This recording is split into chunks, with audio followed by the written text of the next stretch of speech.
여러분들과 이 한 시간 은혜를 나누기를 원합니다. 세상을 살다가 보면 기쁘고 목적이 이루어진 날보다는 절망 가운데에 처해서 낙심할 때가 있을 것입니다. 계획이 잘 되어서 좋은 일도 있을 수 있겠지만 잘 안 돼서 고통을 당할 때가 많이 있을 것입니다. 갑자기 찾아온 고난으로 어려움 가운데에 처하기도 할 때가 있습니다. 이런 상황에서 어떤 사람은 하나님이 나와 함께 하시지 않는다고 말하기도 할 수 있습니다.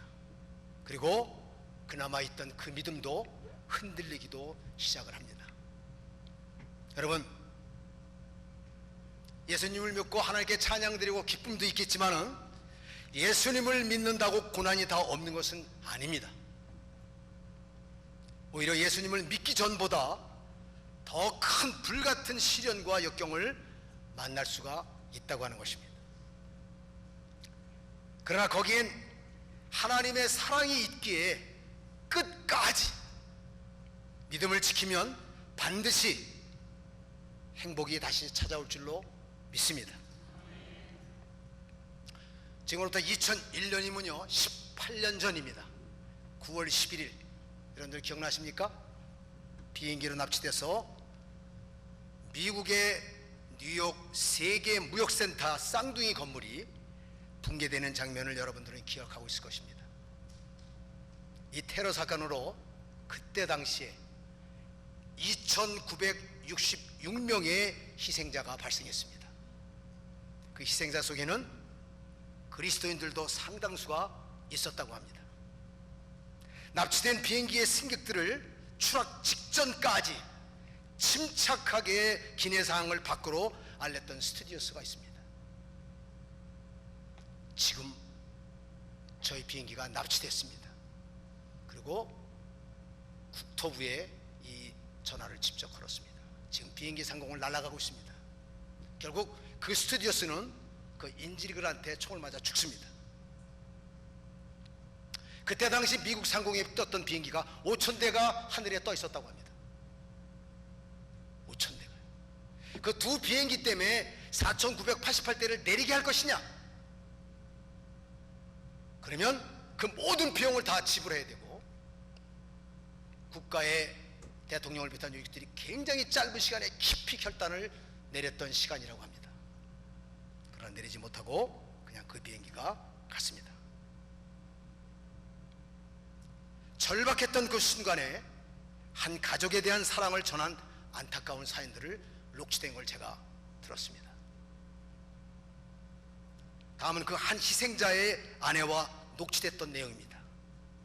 당신을 너무 사랑한다고 지금 비행기 상공에 납치돼서 날아가고 있는데 핸드폰으로 거는 것입니다. 당신을 다시 못 보면 어쩌냐고 그렇게 전화가 알려왔습니다. 남편과의 마지막 전화통화를 한 이 여인의 슬픔을 저와 여러분들이 아마 감당할 수 없을 것입니다. 비행기 상공에서 지금 순간 날아가고 있습니다. 저와 여러분이 지금까지 아니 앞으로도 겪을 고통과 이 여인이 겪은 고통과는 비교할 수 없을 일일 것입니다. 분명한 사실은 우리가 살아가면서 고통은 우리를 피해가지 않는다고 한다는 사실입니다. 그런데 왜 하나님께서 이러한 고통을 왜 우리에게 허락하시는 걸까? 오늘 본문에서 왜 하나님의 백성들이 약탈을 당하고 대적들에게 패하고 재앙을 당하는지 그 이유를 설명하고 있습니다. 우리는 어려움을 당하고 곤경에 처하면 하나님에 대해서 하나님 어찌 우리에게 이런 고통을 줄 수 있습니까? 막 비난과 화살을 돌릴 때가 있습니다. 그러나 분명한 사실은 고통에는 뜻이 있다고 하는 것입니다. 하나님의 선한 뜻이 그 고통 안에 담겨 있다는 것입니다. 오늘 고난 속에 담겨 있는 이 하나님의 마음을 두 가지를 저와 함께 이 말씀 속에서 은혜를 받기를 원합니다. 고통 속에는요, 첫 번째, 고난은 믿음의 회복을 위한 그 고난이 있다고 하는 것입니다. 오늘 사사기 2장 17절 이렇게 이렇게 말씀합니다.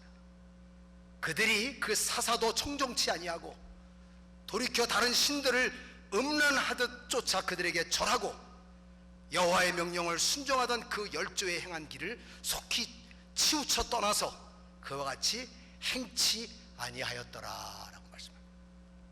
그리고 18절 이하에 이렇게 말씀합니다.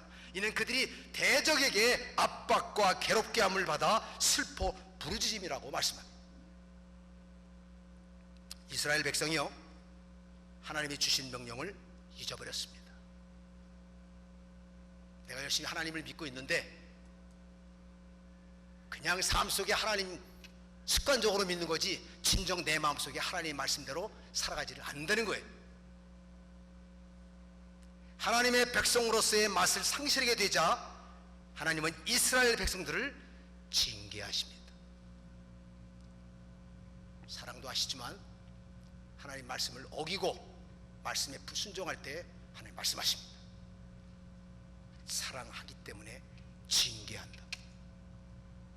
하나님의 백성임에도 불구하고 징계를 받아서 압박과 괴롭힘을 당하는 고난을 겪어야 한다는 뜻입니다. 하나님의 백성이 하나님의 백성다운 모습을 보이지 않을 때 하나님은 우리에게 그때부터 고난을 허락하신다는 것입니다. 하나님이 그의 백성에게 진노하시는 이유는 단 한 가지뿐입니다. 2장 20절입니다. 같이 한번 읽어보겠습니다. 여호와께서 이스라엘에게 진노하사 이르시되 이 백성이 내가 그 열조와 세운 언약을 어기고 나의 목소리를 청종치 아니하였은즉. 어떻게 했다고요? 듣지 않았다는 거예요. 끊임없이 하나님의 말씀을 읽기도 하고 목사님들을 통해서 말씀을 듣고 우리의 삶 가운데에 하나님께서 사인하는 것이 있는데 청종치 아니했다는 거예요. 즉 하나님과의 약속을 어기고 하나님의 목소리를 듣지 않는 불순종이 있을 때 불순종이 고통을 당하는 이유라고 하는 것입니다. 하지만 하나님께서 그 상황에서도 하나님의 백성들을 교육하신다고 말씀합니다.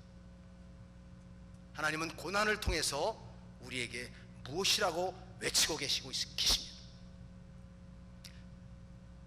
루이스라는 사람이 그 말씀을 이렇게 썼습니다. 하나님은 우리가 즐거울 때는 속삭이시며 우리의 양심에 소금 되시는 것이지만 우리가 고통당할 때는 소리를 치십니다. 우리에게 주어진 고통은 귀먹은 세계를 깨우시는 하나님의 확성기라는 거예요. 하나님은 불순종하고 있는 우리에게 고통을 통해서 당신에게로 돌아오라고 우리에게 사인하고 있습니다. 편안 가운데 우리의 귓가에 속삭이는 하나님의 음성을 들어야 하고요, 고통 가운데에 있을 때는 우리에게 속삭이는 하나님의 함성을 들을 수 있어야 됩니다. 우리가 순종할 때나 불순종할 때나 하나님은 우리를 향한 눈을 떼시지 않고 보고 있습니다. 아멘. 우리는 아이들을 낳고 키우지만 품 안에 있을 때나 자식이죠. 커보세요. 어떻게 그 자녀들을 다 하겠어요? 그러나 여호와 하나님은 졸지도 주무시지도 않으면서 우리를 일거수일투족 사랑하기 때문에 보고 듣고 하신다고 말씀하십니다.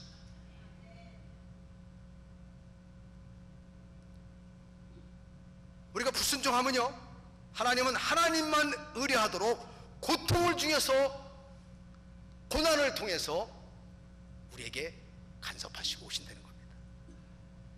우리가 무엇을 하든지 어디를 행하든지 하나님의 간섭하시는 손길은 피할 수가 없다고 하는 것입니다. 하나님 우리를 떠날 때 있으나, 아니 우리가 하나님을 떠날 수는 있으나 하나님은 결코 우리를 떠나지 않으신 줄로 믿으시기 바랍니다. 하나님은요, 징계의 채찍을 통해서 이스라엘 백성을 당신께로 돌아오기를 원하십니다. 뭘 통해서요? 징계라는 것을 통해서. 선교를 해보니까요, 러시아요? 제가 어떻게 러시아로 들어갈 수 있었을까요? 하나님은 그 사전에 전 세계에 다 지배했던 러시아가 그 제정 러시아 때, 공산주의 시대에 지금도 전 세계를 좌지우지하고 항상 전쟁과 어느 나라들 뒤에는요 미국과 러시아입니다. 한국이 그랬고요, 시리아가 그랬고요, 우크라이나 그러고요. 항상 그 뒤에는 미국하고 러시아가 있습니다. 그런데 그 나라를 어떻게 일개 한 사람이 선교하러 갈 수 있겠습니까? 하나님은 그런 나라를 어렵게 만드십니다. 어려움을 통해서, 때로는 전쟁을 통해서, 때로는 기아를 통해서. 왜? 하나님이 그 나라를 사랑하시기 때문에, 그 백성을 사랑하시기 때문에 징계라는 것을 통해서도 들어가신다고 하는 것입니다. 비록 이스라엘 오늘 백성들이요 하나님을 버렸으나 하나님은 그 순간에도 그들을 버리지 아니하시고 그림자처럼 따라다니시고 그들을 향해 사랑의 회초리를 드시는 거예요. 여러분, 자녀들 왜 때리세요? 미워서 때리는 거 같잖아요. 회초리를 드십니다. 고난 당할 때에 하나님이 자기를 버렸다고 생각하지 마시기 바랍니다. 아멘. 오히려 고난 속에서 버림받았다는 그 생각하는 그 순간 회개하고서 하나님께 돌아올 수 있기를 바랍니다.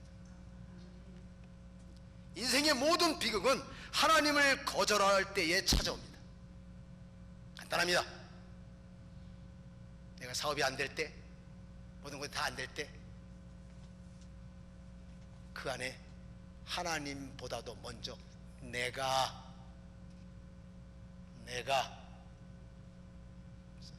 복음을 좋아하면 안 됩니다.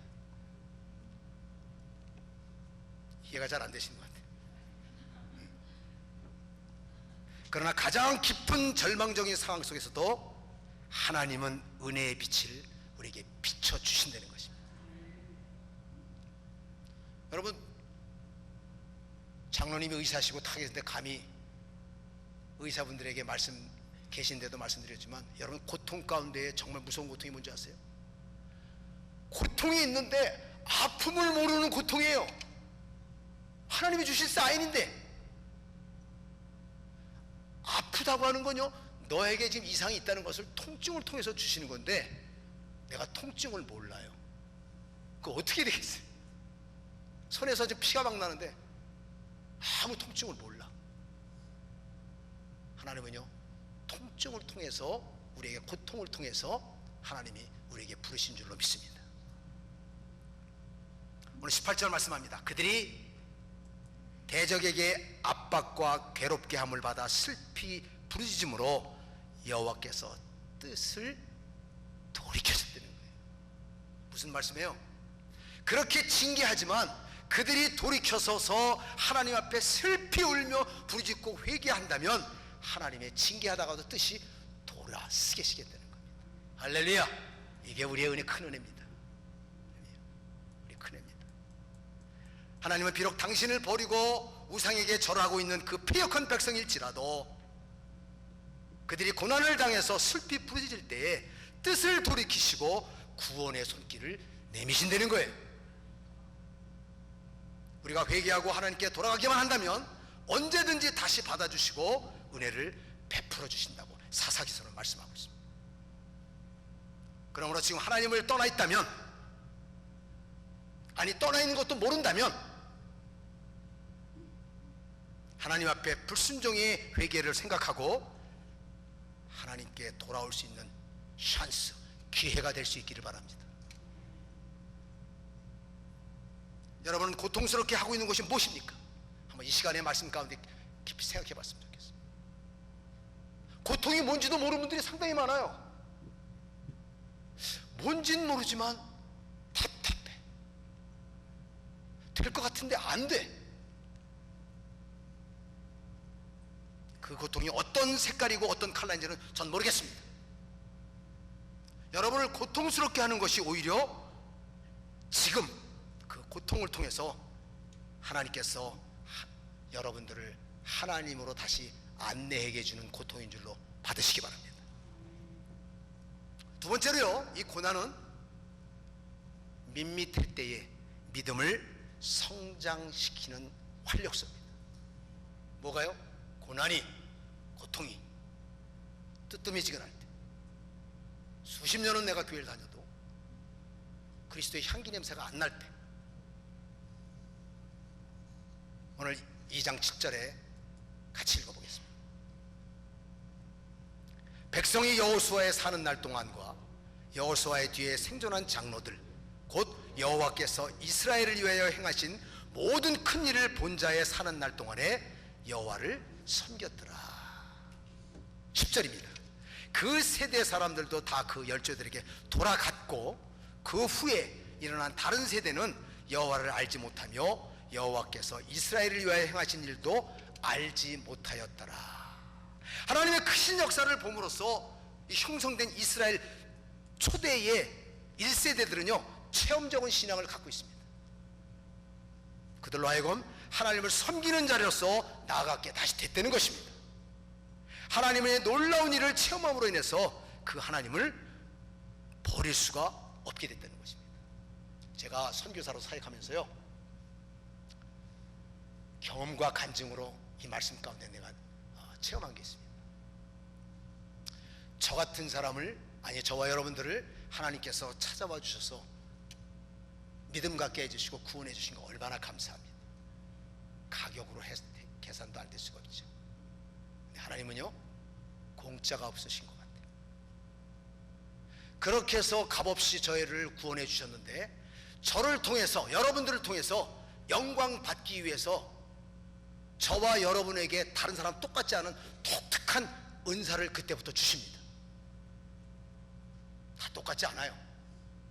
고린도전서와 로마서에 보면 말씀의 은사, 신의 은사, 기적의 여러 가지 은사가 많아요. 거기만 계산해도 32가지가 돼. 그것만이 은사입니까? 아니에요. 어떤 사람은요 아무 말씀 안 하는데 가만히 듣는 사람이 있어요. 그건 놀라운 은사입니다. 왜요? 말하는 사람보다 들어준 사람을요 그 사람을 인정합니다. 러시아 보세요. 러시아 말 못해도 가만히 들어만 주세요. 사람들이요 놀라운 은사입니다. 그런데 하나님께서 거저 값없는 것을 통해서 저희들을 구원받게 해주셨지만, 저희들을 통해서 영광 받기 위해서 독특한 은사들을 주셨다니까요. 저에게 주신 은사가 뭘까요? 저는 가는 선교사예요. 근데 놀라운 건요, 사실은 내게 무슨 은사가 있는지도 모르는 분들이 약 70%가 돼요. 성가대 잘 아시죠? 성가대 은사가 있으시죠? 저도 그렇게 생각했어요. 내가 좋아하는 것과 하나님이 위로부터 주시는 기프트 은사는 다릅니다. 내가 좋아하고 잘하면요 박수 치면요 더 잘해요. 이건 재능이에요. 그래서 다른 사람이 박수 안 하면 툭 다운됩니다. 은사는요 위로부터 주시는 줄로 믿습니다. 은사에게 내가 발견하면요 내가 시간을 투자하고 내가 돈을 주나도 기뻐요. 피곤치가 않아요. 근데 재능은요 박수 치면 확 하다가 안 되면 뚝 다운다. 하나님께서 여러분들을 통해서 이제 영광 받기 위해서 각자에게 은사를 주었는데, 첫 번째 오늘 말씀을 통해서 내게 무슨 은사를 줬는가 발견할 수 있길 바랍니다. 믿음 안에서 발견해 보세요. 다른 사람과 똑같은 은사가 아니에요. 두 번째는요 이 은사를 잘 개발하십시오. 어떻게? 프로페셔널하게. 하나님 내가 잘해서라 저는 가기만 하면, 그걸 알아봤더니 하나님 그때부터 사람을 붙이시더라. 제가 하는 줄 알았어요. 아니에요. 저는 사실 애틀란타에서 여기서 있겠지만 그때 훈련 받으면서 그때 봤어요. 그 흑인 교수님이 은사 교수였었어요. 선교사로 보내는데 무슨 은사가 있나 가만히 쳐다보는 거예요. 쳐다보는 거예요. 저도 몰랐어요. 그러나 지금 제게 알려주고 가르쳐주고 한 것이 뭐냐면, 저에게 다른 사람에게 어떤 은사가 있는 걸 발견하면서 그걸 하나님 앞에 인정해주는 은사가 있는 걸 제가 발견했습니다. 은사도 별게 다 있죠. 오늘 하나님께서 값없이 주셨던 우리의 구원의 역사를 다시 저와 여러분들에게 독특하게 주신 은사를 통해서 하나님 영광 받으시겠다는 겁니다. 어떤 사람은 은사가 돈 버는 거야. 놀라운 은사입니다. 그걸 하세요.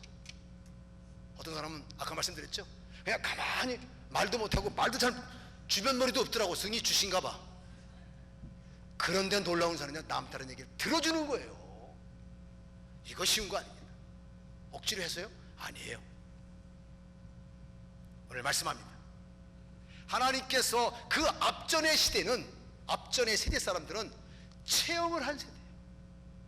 하나님께서 영광을 드리기 위해서 꼭 거쳐야 될 것 중에 두 번째가 있는데 뭔지 아세요? 가만히 앉아서 받은 은혜는요, 한 달 갈까요?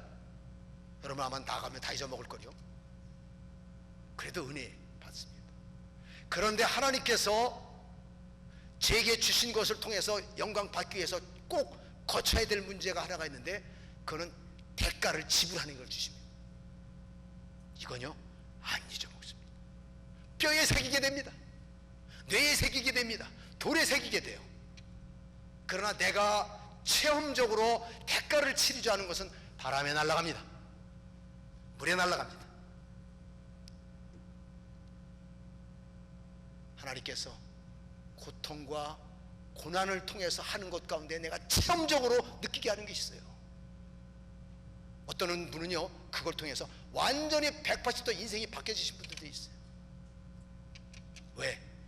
그래야만이 그걸 대가를 치른 것만큼 나의 뼛속에, 핏속에, 뇌 속에 돌에 새겨져서 평생을 주를 위해서 살아가는 사람들이 있는 것을 저는 봤습니다. 그 중에 하나가 접니다. 오늘 고통이 다 나쁘다는 게 아닙니다. 그래서 두 가지의 얼굴이 있다는 거예요. 당장은 힘들고 어렵고 참아낼 수가 없지만 하나님의 감춰져 있는 축복의 통로인 이 고통이 있다는 걸 기억할 수 있기를 바랍니다. 여기에서 주목해야 될 신앙이 있는데요, 하나님의 사랑과 은혜를 경험한 세대가 그 다음 세대의 믿음에 대한 유산을 넘겨주는 것이라고 얘기해요. 중요한 말씀이에요. 내가 체험적으로 하고 싶어서 하는 것이 아니라 하나님께서 저와 여러분들을 통해서 그 고통의 체험을 통해서 하나님 영광 받기 위해서 그 고통을 주시는데, 다음 제너레이션, 다음 자녀들이 이걸 모른다는 거예요. 그래서 오늘 말씀하는 거예요. 여호와께서 이스라엘을 위해 행하신 일도 알지 못한 세대가 있다고 해서 그냥 지나간다는 겁니다. 그들이 가진 신앙의 체험은요, 광야 생활과 가나안 정복 전쟁을 통해서 수없이 많은 시련과 고난을 통해 겪으면서 가지게 된 신앙의 체험입니다. 여러분들 각자의 하나님과의 신앙적 체험이 없으면요 굉장히 많이 흔들리죠. 그리고 오래 못 갑니다. 나왔다가 들어갔다가 빠졌다가 다시 했다가. 그래서 저는 오늘 말씀을 통해서 고통을 원하는 사람이 어디 있겠어요? 고난 좋아하는 사람이 어디 있겠어요?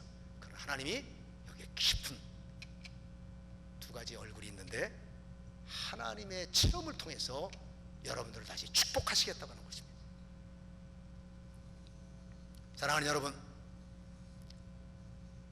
믿음은 우리의 삶을, 우리의 미래를 좌우 결정적인 중요한 요소입니다. 진정 가치 있는 행복한 미래를 걸어가기 위해서는 어떤 일이 있어도 믿음만은 고통 가운데 지켜나갈 수 있기를 바랍니다. 그 믿음이 여러분을 보석으로 만들어 주실 것입니다. 근데 이 믿음은 결코 온실 속에서 자라지 않기 때문에 그렇습니다. 점금 같은 믿음은 역경과 시련을 통하지 않고서는 가질 수가 없겠습니다. 제가 미국에서 올 때 그렇게 느끼는 게 있어요. 어제도 비가 팍팍 오더라고요. 야, 짧은 시간에. 그러니까 그 좋은 햇빛의 날씨에 비가 쏟아지고 물이 들어가니까 쑥쑥 자라는 게 보여요. 그래서 어제 정 목사님도, 성사님 이때 한번 또 걸읍시다. 냄새가 좋더라고요. 나무가 굉장히 파랗고 높이 올라가고 잘 자랍니다. 러시아는 어떤 줄 아세요? 비와 바람과 눈보라 속에 삽니다. 흔들립니다. 나무가 자라도 작아요. 자기들끼리 저 산에 들어간 거야. 조금 이렇게 크지. 그렇게 흔들립니다. 바람, 눈보라, 눈. 근데 이게 오래 살거든요. 왜 그런가 봤더니 이 나무가 계속 흔들리니까요, 자기가 안 죽으려고 이 위에서 보니까 흔들리고 쓰러질 것 같은데 안 쓰러지려고 뿌리를 깊이 땅속으로 박았습니다. 눈에 보이는 것은 나무가 요만큼밖에 안 되는데 땅속에 뿌리가 나무 위에 나온 것보다 더 깊습니다. 여러분들의 삶의 고난과 고통이 흔들리게 할 겁니다. 쓰러지게 할 것입니다. 그러나 믿음으로 보이진 않지만 뿌리를 깊이 내릴 수 있기 바랍니다. 그래서 러시아가 강합니다. 춥지만 어렵지만 밑에 뿌리를 내리기 때문에 그렇습니다. 고린도후서 1장 9절에 말씀합니다. 사도 바울이 고난이 오직 하나님만 의뢰해야 되는 것이 이제는 깨닫고 보니 그게 고백이라고 말씀합니다. 이처럼 고난은 하나님을 향한 우리의 믿음을 강화시키고 굳건한 반석 위에 서도록 우리를 그렇게 세워가고 있습니다. 우리가 환난 중에도 즐거워하나니 로마서 5장 3절 4절입니다. 이는 환난은 인내를, 인내는 연단을, 연단은 소망을 이루는 줄 압니다. 고난을 여러분의 믿음을 자라게 하는 기회로 삼을 수 있길 바랍니다. 그러면 고난 앞에 감사하는 모습을 보게 될 것입니다. 여러분 모든 고난을 통해서 정금과 같은 믿음을 소유할 수 있기를 주의 이름으로 축원합니다. 국민일보에요, 한국 목회자 협의회에서 성도들에게 설문조사한 것을 봤습니다. 그 테마가 뭔지 아세요? 앞에 얘기했던 미국 테러 사건에 대한 전체적인 생각을 통계조사한 겁니다. 첫 번째, 테러 사건으로 인해서 미국에서 일어났는데 한국과 전 세계의 사람들의 응답자가 47.8%가 그 테러가 무슬림 사람들이 테러에 있겠다는 것만이 아니라 하나님의 경고라고 하는 것입니다. 크리스천들이 이렇게 대답하고 있어요. 여러분들은 어떻게 대답하십니까? 하나의 테러입니까? 두 번째 이렇게 쓰고 있습니다. 사건 이후의 생활 변화에 대해서는 신앙생활에 대한 훨씬 더 열심히 갖게 됐다고 얘기합니다. 그 9.11 테러인데 응답의 36.4%를 기록하고 있습니다. 세 번째는요, 교회 출석만은 철저히 해야 되겠다는 거예요. 그 9.11 테러 사건을 통해서 응답이 23.0%가 나왔고요, 59.4%가 생활의 변화를 가져온 자기에게 큰 기회였다고 얘기합니다. 그리고 네 번째, 기도 시간이 훨씬 길어졌다고 그래요. 그 테러를 통해서 10.2%를 이야기하고요, 약간 놀랬다고 하는 사람이 45.8%입니다. 그리고 전체 66%가 기독교인들이 테러 사건으로서 더 기도를 많이 하게 됐다는 거예요. 다섯 번째입니다. 삶과 죽음을 생각해 봤다는 거예요. 그 테러 사건으로 인해서 구원관이 확실해졌다고 말씀하고요, 응답들의 각각 46.7%가 죽음을 생각하게 됐고 30.8%가 자기가 하나님 믿고 꼭 구원 받아야 되겠다는 생각을 가졌다는 것입니다. 마지막 여섯 번째입니다. 불의의 사고에 직면했을 때 내가 누구하고 그 짧은 시간에 통화하고 싶은가 라고 물어봤더니요, 여러분들은 누구겠습니까? 82.2%가 남편, 아내, 자녀라고 답했습니다. 하고 싶은 말은 뭡니까? 사랑한다. 55.6%가 나왔습니다. 신앙생활을 잘해야지 33.2%가 나왔습니다. 여러분 미리미리 신앙생활 잘할 수 있기 바랍니다. 잘할 수 있기 바랍니다. 미국에서 일어난 테러 사건이 한국 교회와 신앙에 엄청난 영향을 미쳤다는 거예요. 한 나라가 당한 대참사의 고통이 전 세계 그리스도인들의 신앙을 깨우는 경종이 됐다는 것입니다. 특히 미국 국민들로 하여금 하나님을 찾도록 했다고 하는 것입니다. 저는 테러 사건이 끝나고서 테러가 일어나기 전에 그 뉴욕 쌍둥이 빌딩 가봤고 지금 다시 가봤습니다. 가보신 분 계십니까? 그 새로 진 다음에 그 사건을 통해서 분명해진 것은 고통의 뜻이 있다고 하는 것입니다. 두 가지로 그 뜻을 생각할 수 있겠으나 모두 하나님의 사인의 사랑의 표현이라는 것입니다. 먼저 우리의 믿음을 강화시키게 하고 하나님의 열정의 고통을 다가올 때가 있게 하시고 시련과 고난을 통해서 하나님은 우리의 믿음을 살아있는 믿음으로 이끄시게 할 줄로 믿습니다. 나아가서 고난 속에서 활짝 핀 믿음을 통해서 하나님은 우리가 큰 꿈을 이루도록 하시게 될 줄로 믿습니다. 또한 고난은 불순종 가운데 있는 우리를 하나님께 돌아오도록 하시기 위해서 하나님의 사랑의 채찍의 경고인 줄로 받아들일 수 있기를 바랍니다. 고난을 통해서라도 우리를 하여금 하나님을 찾게 하시려는 하나님의 마음의 사랑이 저와 여러분들의 가슴에 새겨질 수 있기를 주의 이름으로 축원합니다.